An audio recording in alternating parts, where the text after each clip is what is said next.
जय सिया राम। मैं आचार्य राजेश श्री राम जन्मभूमि अयोध्या से। प्रिय दर्शकों, चार चार ग्रहों का जमावड़ा एक ही भाव पर, एक ही राशि पर, और जो बनाएंगे पांच बड़े राजयोग। क्या उन राजयोगों का लाभ आपको प्राप्त होगा? इसको जानेंगे। भोग विलास ऐश्वर्य, भौतिक सुख संसाधनों के दाता, दाम्पत्य सुख, प्रेम सुख, जीवन के समग्र सुख, गीत कला संगीत आदि के कारक ग्रह शुक्रदेव 19 मई की प्रातः 8:10 पर अपनी वर्तमान राशि मेष राशि को छोड़ करके अपनी ही राशि वृषभ राशि पर गोचर कर जाएंगे, जहां पर वो 12 जून तक विराजमान रहेंगे। शुक्र के इस गोचर का परिणाम बहुत विशिष्ट होने वाला है। क्यों? क्योंकि यहाँ पर 5 राजयोग भी बन रहे हैं साथ साथ। शुरुआत में 31 मई तक त्रिग्रही योग बनेगा और 31 मई के दोपहर से चतुष्ग्रही योग बन जाएगा। धनुराशि की बात करें तो आपके छठे स्थान पर 4 ग्रहों का जमावड़ा होने वाला है, षष्ठम स्थान पर। प्रारंभ में बता दें कि ये राशिफल आप अपने चंद्र राशि के आधार पर देखिएगा। यदि आपको अपनी चंद्र राशि नहीं पता है तो अपने प्रचलित नाम के आधार पर भी इस वीडियो को देखकर लाभ उठा सकते हैं। धनुराशि के जातकों के लिए शुक्रदेव एकादश स्थान लाभ स्थान के स्वामी हैं और छठे स्थान पर जाएंगे, तो प्रायः लाभेश छठे जाता है तो धन भंग योग लाभ भंग योग बन जाता है। किंतु यहां पर शुक्र अपनी ही राशि पर विराजमान हो गए वृषभ राशि पर, तो फलता है विपरीत राजयोग बन जाएगा। एक हर्ष नामक विपरीत राजयोग यहाँ पर बनेगा, जिसके कारण से जो नुकसान होना था वो नुकसान समाप्त हो जाएगा। जो जो जो आपके साथ धन लाभ भंग का योग बनना था, लाभ में वृद्धि करने वाला योग बन जाएगा। तो शुक्र का यहाँ पर बैठना पहला राजयोग बना आपका विपरीत राजयोग। अब हमारे ज्योतिष के विद्यार्थी इसको नोट करते चलेंगे कि कौन कौन से योग कैसे बनते हैं। अब शुक्र के साथ यहाँ पर 2 केंद्रों के स्वामी अर्थात लग्नेश और सुखेश गुरु की भी युति होगी, और फलतः शुक्र और गुरु का ये योग केदार योग या धन कुबेर योग के नाम से भी जाना जाता है। हो गए राजयोग 3। सूर्य जो आपके भाग्येश हैं, भाग्य स्थान के स्वामी पापक ग्रह हैं, क्रूर ग्रह हैं, और छठे स्थान पर जाएंगे तो सूर्य चूंकि पापक ग्रह है, क्रूर ग्रह है, और छठे स्थान पर जाने से शुभ फल ही देंगे। क्योंकि जो पापक ग्रह होते हैं अशुभ स्थानों पर जाकर शुभ फल देने लगते हैं, तो सूर्य यहाँ पर जाएंगे और सूर्य और शुक्र का कलानिधि नामक राजयोग बन जाएगा। बड़ा शानदार राजयोग होता है। और बड़ा एक राजयोग आ रहा है। क्या है? क्योंकि बुध 31 मई से मेष राशि को छोड़ करके आपके छठे स्थान पर आ जाएंगे, जिसके कारण से लक्ष्मी नारायण योग बन जाएगा। बहुत अच्छा राजयोग है ये लक्ष्मी नारायण योग। लेकिन इतने राजयोग बन रहे हैं, धनु राशि के जातकों के लिए इन राजयोगों का सर्वोत्तम लाभ प्राप्त होना संभव नहीं दिख रहा है। क्योंकि छठे स्थान पर बनेंगे तो शुक्र विपरीत राजयोग बना करके बैठेंगे, लेकिन चूंकि गुरु जो यहाँ पर धन कुबेर योग बना रहे हैं, केदार योग बना रहे हैं, वो छठे आकर के अशुभ फल देने लगेंगे। फलतः स्वास्थ्य का ख्याल रखिए। शत्रु उभर सकते हैं, रोग उभर सकता है। डायबिटीज के पेशेंट हैं आप मधुमेह के रोगी हैं, तो वहां पर आपको विशेष ख्याल रखने की आवश्यकता है। शत्रुओं पर आप हावी होंगे, ऋण भी समाप्त करेंगे, लेकिन और रोग भी समाप्त करेंगे, लेकिन ये सब आपको थोड़ा थोड़ा परेशान कर सकते हैं। धन आगमन तो होगा, क्योंकि लाभेश यहाँ विपरीत राजयोग बना करके बैठा, धनागमन खूब बढ़ता हुआ दिख रहा हो। कहां से? देखिए, यदि आप चिकित्सक हैं, जबरदस्त लाभ आपको प्राप्त होगा। आप एडवोकेसी से जुड़े हुए हैं, वाणी के प्रयोग जहां जहां हो रहे हैं, वहां से आपको जबरदस्त लाभ होता हुआ दिख रहा है।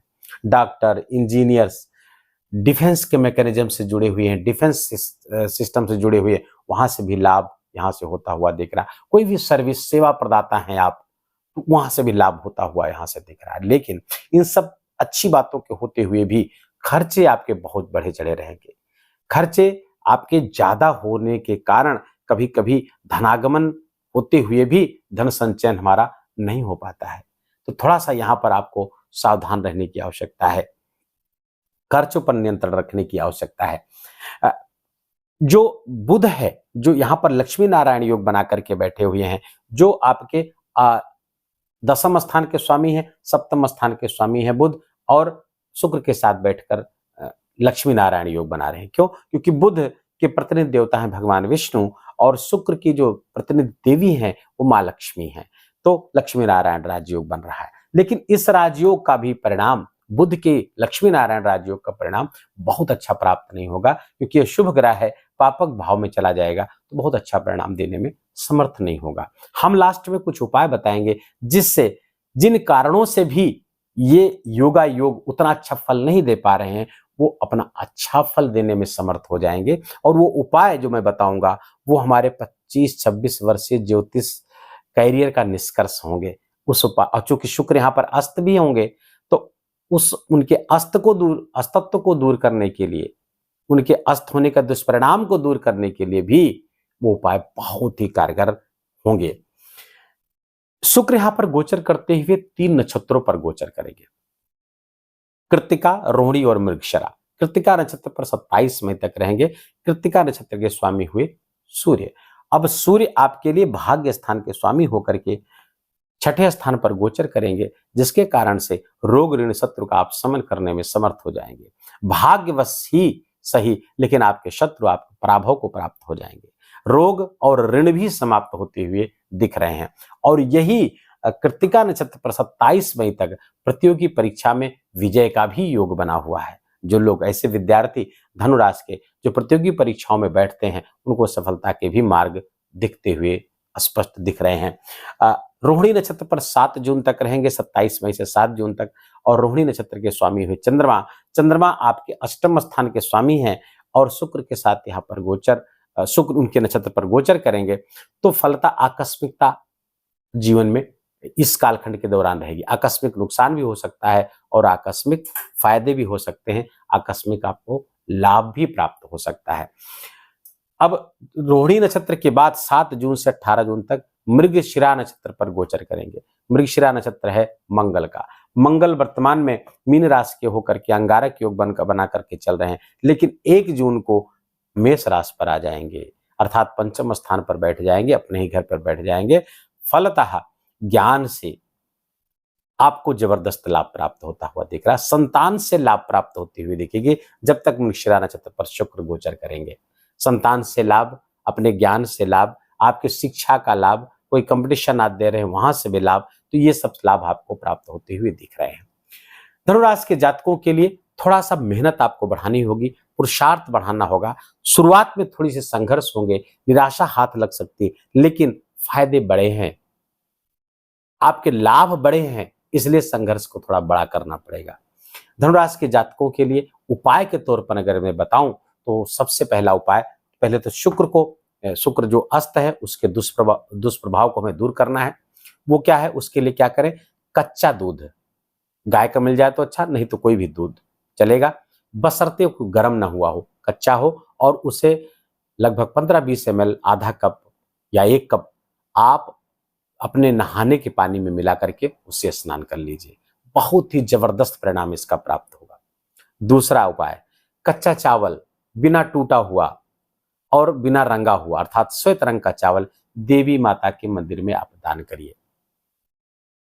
दिन कोई भी हो सकता है, सोमवार शुक्रवार अच्छा दिन माना जाता है, कोई भी दिन आप ये काम कर सकते हैं। पक्षियों को भी वही चावल आप खाने को दे सकते हैं, रोज ऐसा करिए।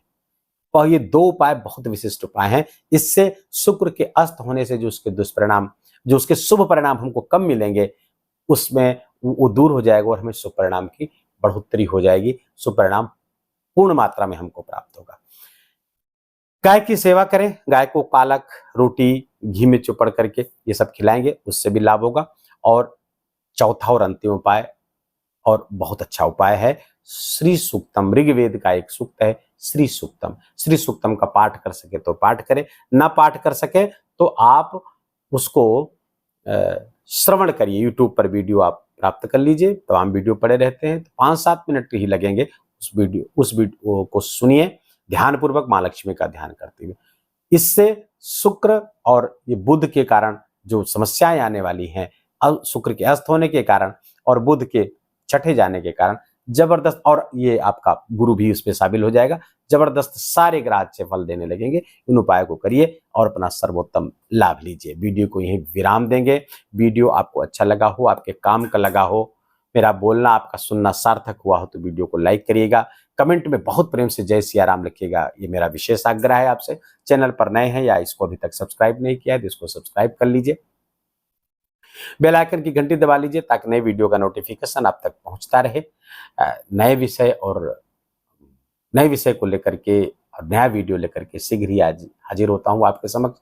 तब तक के लिए अपना ख्याल रखिए, अपनों का ख्याल रखिए, माता पिता की खूब सेवा करके उनका आशीर्वाद लीजिए। जय जय सिया राम।